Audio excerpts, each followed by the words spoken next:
Hello everyone. We are students of BMSC College of Engineering studying in the Department of Machine Learning. I'm Aneesha, and today me and my teammates Anushree and Batul are going to be speaking about the Grey Wolf optimization algorithm.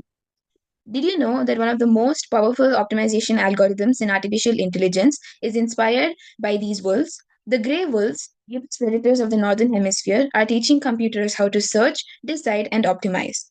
Now, why do we find these wolves fascinating? Wolves are often portrayed as fierce predators, but they are far more complex. Behind every successful hunt lies a sophisticated social system, silent communication, and a level of cooperation that is rarely seen in the animal kingdom. Today, we're diving into the Grey Wolf optimization algorithm, an AI technique modeled directly from the real wolf pack behavior. If wolves can find the best strategy for survival, why can't the computers learn from them in order to find the best solution for a problem? Let's look into the wolf pack behavior in the nature. Grey wolves do not live as solitary hunters. They thrive in highly organized family units known as packs. Every pack is built on a well defined hierarchy that ensures stability, coordination, and effective group decision making. The topmost in the chain is the alpha, the leaders of the pack. The alpha male and female are the dominant pair. They make decisions on travel routes, decide when to hunt, maintain discipline in the group, and guide the overall pack behavior. Contrary to the old myths, they are not tyrants. They lead more through experience, calm confidence, and respect than aggression. The second chain is the beta. Those are the second in command. They are the backbone of the pack. They support the alphas, reinforce rules and orders, step in to control conflicts, and often take command if an alpha is injured or aging. They are known as the advisors and enforcers rolled into one. The third chain is the delta. They are known as the scouts, guards, and messengers. They carry out the essential tasks that keep the pack safe. They scout ahead when traveling, guard the flanks during movement, alert the pack to danger, and patrol territory boundaries. They act as the pack's eyes and ears, constantly monitoring the environment. The last in chain is the omega, known as the followers. Omegas are often misunderstood. They're not exactly weak wolves. They are used to relieve the social tension within the pack. They play with pups, maintain the harmony by absorbing the aggression, and serve as flexible helpers during hunts. Omegas are used to help stabilize the emotional and social energy of the group. Now, we can look into the hunting nature of the wolves divided into three steps. First is the tracking of the prey. Wolves possess incredible senses. They track the prey using scent trails, snow prints, environmental clues, change in the wind direction, any audio cues like snapping of the branches or hoof movements, etc. During this stage, the wolves spread out in order to survey the terrain, often silently communicating through posture, glances, and movements. The second step is called encircling. Once the prey, often elk, deer, or bison, is located, the wolves shift into a coordinated formation. They surround the prey from multiple angles, maintain strategic distance, observe the weaknesses, and anticipate any escape routes. This stage demonstrates remarkable teamwork. Each wolf understands its position and moves instinctively in the coordination with others. The final stage is the final attack. When the prey is weakened or cornered, wolves launch a synchronized attack. Their tactics can include any high speed chases or rotating the roles in order to exhaust the prey, flanking maneuvers, and short bursts of power and agility. No single wolf dominates the hunt. They work as a pack. Success depends entirely on fluid cooperation, where each wolf contributes based on their physical ability, speed, and experience. After the regrouping, after the hunt, wolves gather at the kill site in order to feed, often in a structured order. And then once fed, the pack rests together, often curled up in snowy dens, in order to regain energy for their next journey. Why this wolf behavior matters. The brilliance of the grey wolf lies not only in its raw power but also in its collective intelligence. Every hunt, every journey is shaped by cooperation, communication, and a deeply rooted social structure. So, the next think of wolves hunting in the wild, remember, they're not just powerful animals, they're also the teachers. Their strategies and survival instincts are now shaping artificial intelligence.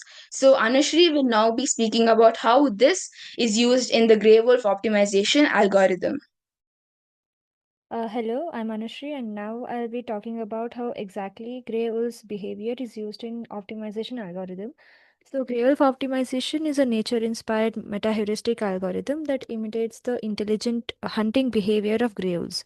It was introduced in 2014, and it became popular because it solves optimization problems without gradient calculations and by learning directly from nature's survival strategies.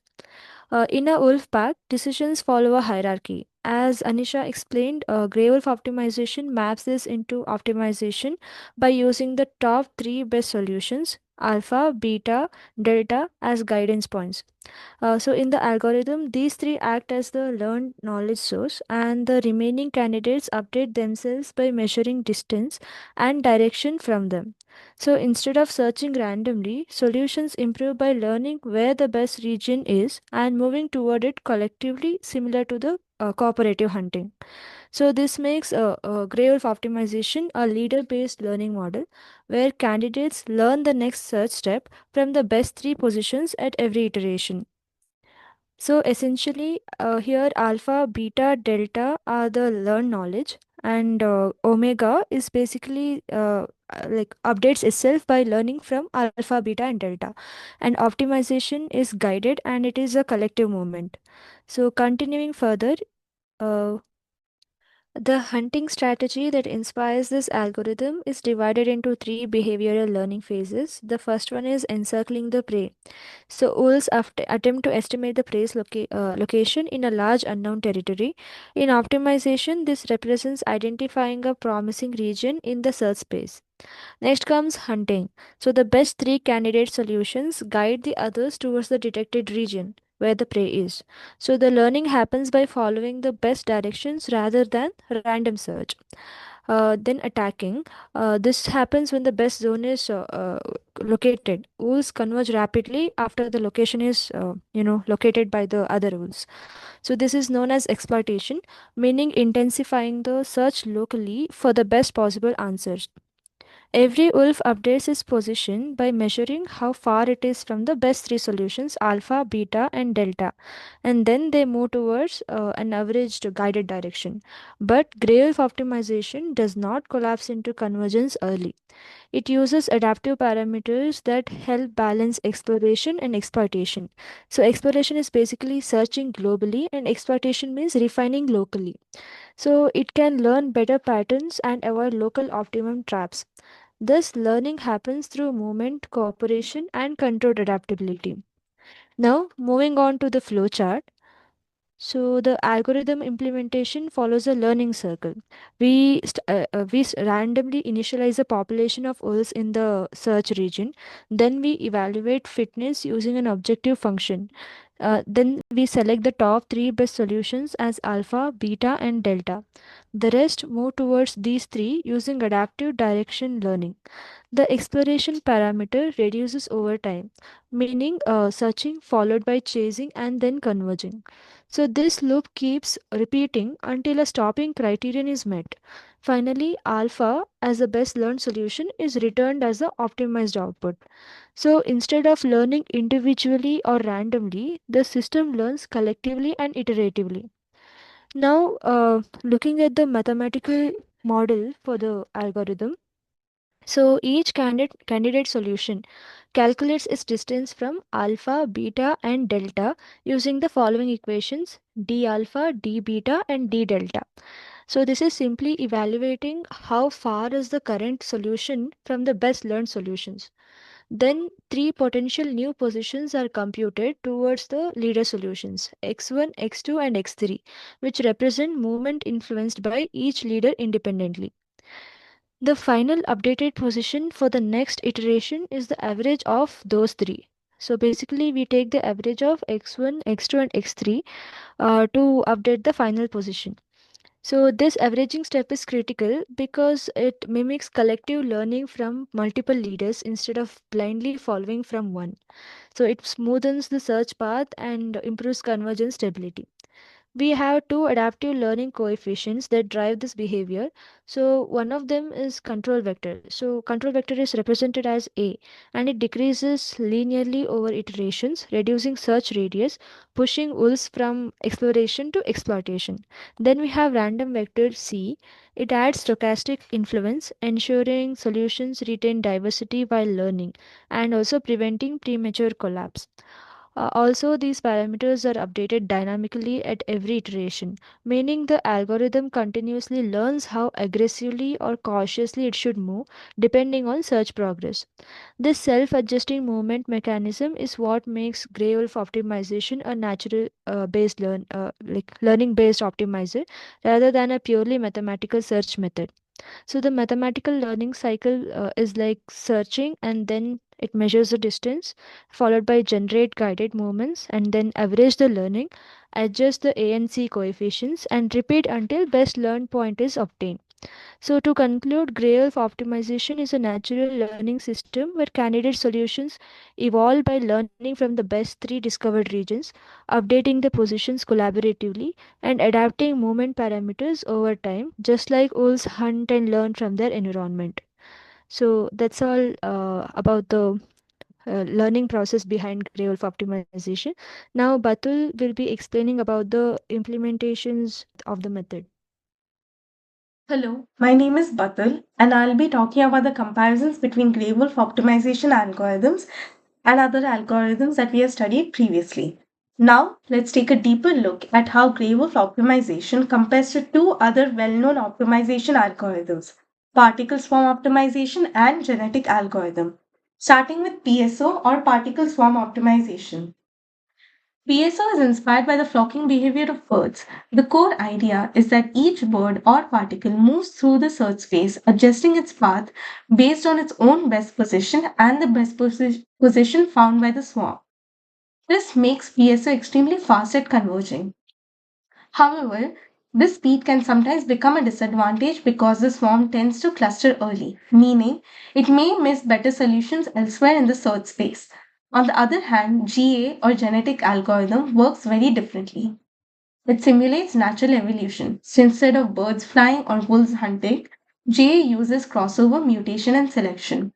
Just like genes evolving in nature, this makes GA incredibly effective for exploring very large or discrete search spaces such as scheduling, routing, or combinatorial optimization. But the downside is that GA often needs a lot of parameter tuning, like mutation rate, crossover rate, population size, and the process can become slow or computationally heavy. Now, where does Grey Wolf optimization fit into all of this? Grey Wolf optimization positions itself right in the middle. It is simpler than GA and more stable than PSO. It uses the leadership hierarchy alpha, beta, and delta, and the rest of the wolves follow the guidance of these three. This helps the algorithm maintain a very natural and smooth balance between exploration and exploitation. It doesn't rush into convergence like PSO, but it doesn't require complex genetic operations like GA. So, in simple terms, we can say that Grey Wolf optimization is simple, balanced, and stable. Whereas particle swarm optimization is fast but may converge too quickly, and genetic algorithm is powerful for complex problems but requires more tuning. Next, we'll look at the strengths and weaknesses of Grey Wolf optimization algorithm. Just like any other algorithm, Grey Wolf optimization comes with its strengths and its limitations. Let's explore both sides. One of the biggest strengths of Grey Wolf optimization is its simplicity. The algorithm has very few parameters, and those parameters don't require constant fine tuning. This makes it an excellent choice for beginners or for projects where quick implementation is needed. Another major strength is its balanced search behavior. Many algorithms struggle to balance exploring the entire search space while also focusing on promising solutions. This algorithm does it naturally because the wolves follow the top three leaders, which encourages diversification early on and fine tuning later. Another strength is that Grey Wolf optimization performs very well on multimodal functions, meaning problems with many peaks and valleys. Instead of getting confused or stuck early, the wolves continue to adjust their positions based on the alpha, beta, and delta wolves. But of course, there are limitations. One weakness of gray wolf optimization is that it can sometimes slow down during the final stages of optimization. When the wolves begin to gather around the top solution, the steps become smaller and it might take more iterations to refine the result. Another limitation is dependency on initial population. If the initial wolf pack is not diverse enough, the algorithm may converge to a local optimum rather than the global best. Also, while gray wolf optimization works beautifully for continuous optimization, it is not naturally designed for discrete problems unless you modify it. And like other meta-heuristic algorithms, it cannot mathematically guarantee that the final solution is the true global optimum. Despite these weaknesses, the strengths of gray wolf optimization make it one of the most widely used bio-inspired optimization algorithms today. Now, let's look at the real world applications of gray wolf optimization. Gray wolf optimization has become incredibly popular because of its balance and simplicity, and is now used in many real world applications. First, in machine learning. It is used for hyperparameter tuning. For example, selecting the best parameters for SVM neural networks or decision trees to improve accuracy. Second, it is used in feature selection, where it helps choose the most relevant input features while eliminating the unnecessary ones, which makes the model more accurate and faster. Third, it's used in engineering designs, in which gray wolf optimization is applied to optimize structures, mechanical components, and energy systems. It's especially useful in scenarios where the search space is complex and traditional methods fail. Fourth, in the field of renewable energy, gray wolf optimization helps schedule power generation in solar and wind grids, reducing cost and maintaining efficiency. Fifth, it is used in medical image processing. Gray wolf optimization is used for tasks like image segmentation, where it helps identify tumors or regions of interest in MRIs or CT scans. These examples show how an animal inspired idea can solve real industrial and scientific problems. So, to wrap it all up, Grey wolf optimization is a powerful nature inspired algorithm that mimics how wolves hunt, lead, and work as a team. It stands out because it's extremely simple, requires almost no tuning, and still performs competitively with other well known optimization algorithms. Whether it's tuning a machine learning model, designing engineering systems, or analyzing medical images, Grey wolf optimization proves that insights from nature can lead to elegant and effective computational solutions. Thank you.